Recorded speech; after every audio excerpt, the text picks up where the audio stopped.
Students, we would be discussing this question and its solution. The question says, in Young's double slit experiment, the separation d between the slits is 2 mm. The wavelength lambda of the light is 5896 angstrom, and distance d, capital D, between the screen and slits is 100 centimeter. So these three things underlined by me is the given information. It is found that the angular width of the fringes is 0.20 degrees. So the angular width of the fringes.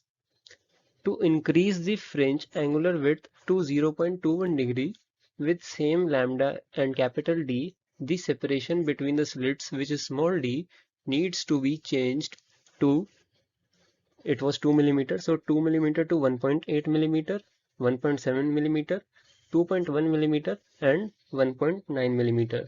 Now let us move to the solution. The solution says answer correct is fourth option, which is 1.9 millimeter. So we have to reduce from 2 to 1.99. Oh, sorry, 1.9 millimeter. The explanation goes by that we know the formula angular width is lambda upon small d.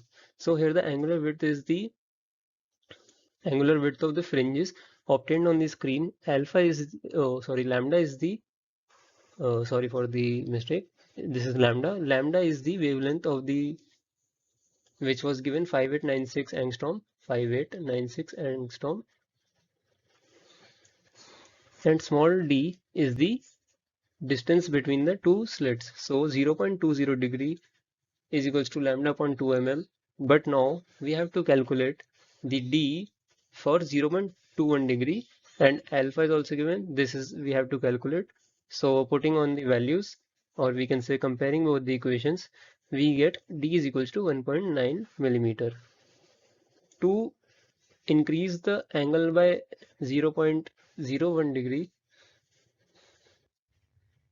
we have to decrease the distance between the slits from 2 to 1.9.